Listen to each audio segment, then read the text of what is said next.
Welcome to the Explainer. You know that little piece of plastic in your wallet, the one with the two interlocking circles? Well, it represents a global tech giant. But, just 20 years ago, it was something completely different. Today, we're diving into an internal document that lays out the single riskiest decision in Mastercard's entire history, the pivot that turned it from a kind of sleepy club of banks into the absolute payment powerhouse we know today.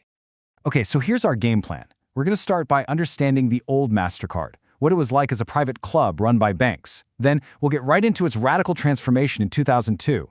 After that, we'll pop the hood on its money-making machine, see how it navigated a legal minefield it was trapped in, and finally, uncover this stunningly accurate blueprint they wrote for the future of digital payments, all the way back in 2002.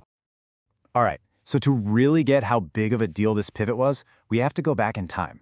You need to forget the massive tech company on the stock market today. The Mastercard of the past, it was a totally different animal. Before 2002, Mastercard was a private, member-owned association. What does that even mean? Well, think of it like a co-op or a country club.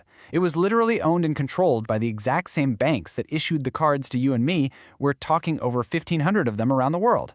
So these banks weren't just customers, they were the owners. They were the ones calling all the shots.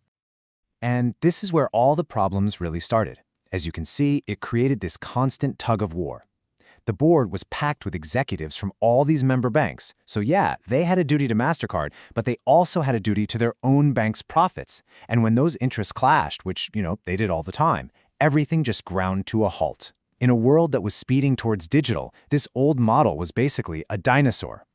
So, trapped between all these internal fights and a world that was changing way too fast, Mastercard's leadership knew they had to do something drastic. They had to completely rewrite the company's DNA. And that led to this massive transformation in 2002, the one that built the foundation for the powerhouse it is today. The plan they came up with was incredibly bold and really complex. It was a two-for-one deal happening all at once. First, they were going to ditch that member-owned association structure and become a private stock company. Second, at the exact same time, they would buy and integrate their huge European partner, Europay International. The whole point was to consolidate power, make decisions faster, and create one single unified global company. This slide right here, this is the whole story. It just cuts right to the heart of the pivot. They gave up this messy, conflicted structure where they were trying to serve 1,500 different banks, and they switched to a clean, focused model where they were only accountable to stockholders. The goal was pretty simple. Be faster, be more agile, and stop getting stuck in committee meetings every time a new market opportunity popped up. So, you might be wondering, if Mastercard isn't a bank and it doesn't actually issue your credit card, how in the world does it make so much money? Well, it's all about owning the network, the digital highways that all that money travels on. First off, let's just try to wrap our heads around the sheer scale here. Even before this big change, the numbers were just staggering. In the year 2000 alone, the network processed $865 billion.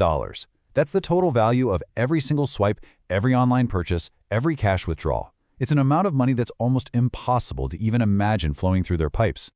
And this is the most crucial point, and it comes straight from the document.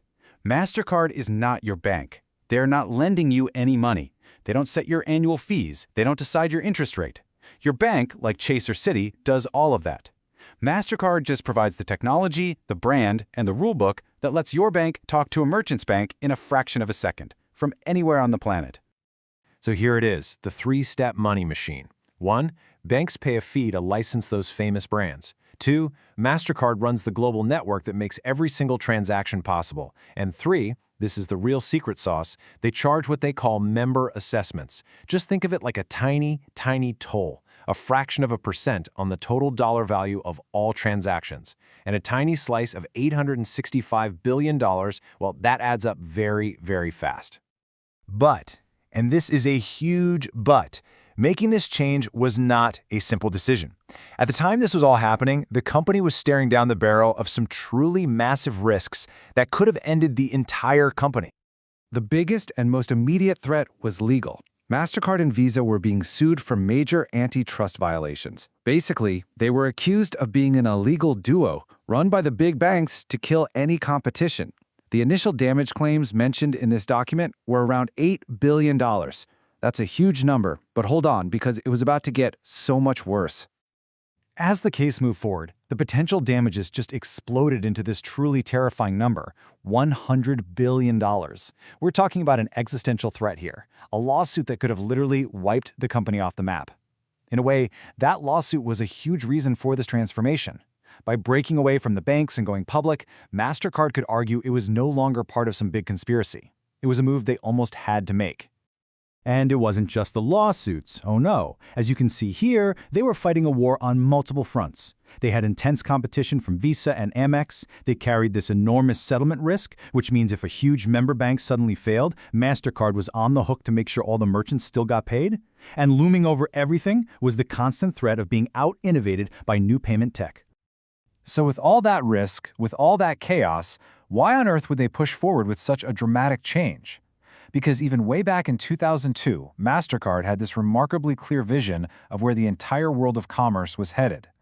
The ultimate goal, and they lay it out right here in the text, was to use their powerful brand and their global network to become the absolute dominant force in the next wave of commerce. This new corporate structure, that was just the vehicle they needed to get there, to let them invest and move fast into all these new digital markets.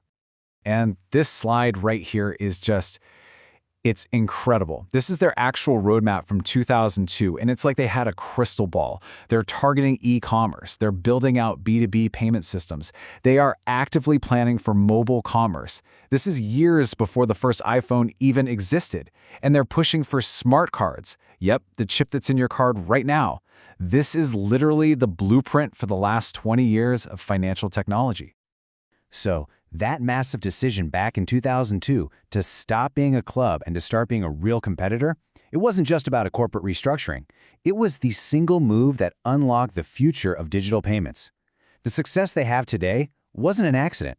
It was the direct result of a super risky but visionary bet that they made 2 decades ago.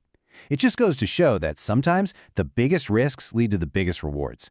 And it really leaves you wondering, what's going to be the next great pivot that completely changes how we use money?